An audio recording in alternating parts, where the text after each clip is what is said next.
ನನಗಿಂತ ಚಿಕ್ಕವರು ಅಂತ ಅನ್ಕೊಂಡಿದ್ದೆ, ನನಗಿಂತ ದೊಡ್ಡವರು ಅವರು. ನನಗೀಗ 79ನೇ ವರ್ಷ, GS ಪಾಟೀಲ್ರಿಗೂ 79 ವರ್ಷ ಅಂತ, ಇವ್ರಿಗೆ 82ನೇ ವರ್ಷ, 82 ವರ್ಷಗಳು. ನನಗಿಂತ 3 ವರ್ಷ ದೊಡ್ಡವರು. ಅವರು ಅಪಾರವಾದಂಥ ಸೇವೆಯನ್ನು IAS ಅಧಿಕಾರಿಯಾಗಿದ್ದಾಗ ನಾನು ಹತ್ತಿರದಿಂದ ನೋಡಿದ್ದೇನೆ. ಭಾಳ ಪ್ರಾಮಾಣಿಕವಾಗಿ ಕೆಲಸ ಮಾಡ್ತಾಯಿದ್ರು, ನಾಡಿನ ಅಭಿವೃದ್ಧಿ ಬಗ್ಗೆ ಕಾಳಜಿಯನ್ನು ಇಟ್ಟುಕೊಂಡಿದ್ರು ಅಂತ ಹೇಳಿದ್ರೆ ಅದು ಅತಿಶಯೋಕ್ತಿ ಆಗಲಾರದು ಅಂತಕ್ಕಂಥ ಮಾತುಗಳನ್ನು ಹೇಳಲಿಕ್ಕೆ ಬಯಸ್ತಾ ಇದ್ದೇನೆ. JH ಪಟೇಲರ ಪ್ರಧಾನ ಕಾರ್ಯದರ್ಶಿಯಾಗಿ ಹೆಚ್ಚು ಕೆಲಸ ಇವರೇ ಮಾಡ್ತಿದ್ರು, ಭಾಳಷ್ಟು ಕೆಲಸಗಳೆಲ್ಲ ಇವರೇ ಮಾಡ್ತಿದ್ರು.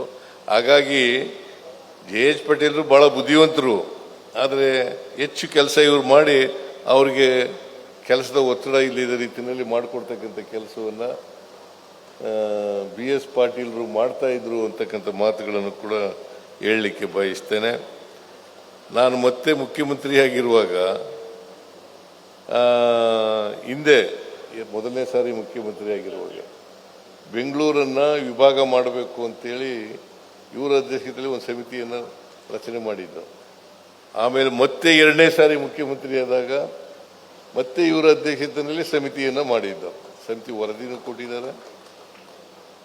ವರದಿಯನ್ನು ಜಾರಿ ಮಾಡ್ತಕ್ಕಂಥ ಪ್ರಯತ್ನವನ್ನು ಮಾಡಿದ್ದೇವೆ.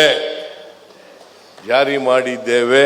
ಈಗ ಬೆಂಗಳೂರು ನಗರವನ್ನು 5 ಕಾರ್ಪೊರೇಷನ್ಗಳನ್ನಾಗಿ ಮಾಡ್ತಕ್ಕಂಥದ್ದು ಮತ್ತು ಗ್ರೇಟರ್ ಬೆಂಗಳೂರು ಇದನ್ನು ಕೂಡ ಮಾಡಿದ್ದೀವಿ. ಗ್ರೇಟರ್ ಬೆಂಗಳೂರು ಒಳಗಡೆ 5 ಕಾರ್ಪೊರೇಷನ್ಗಳು ಕೂಡ ಬರ್ತವೆ. ನಾನು ಗ್ರೇಟರ್ ಬೆಂಗಳೂರಿನ ಅಧ್ಯಕ್ಷ.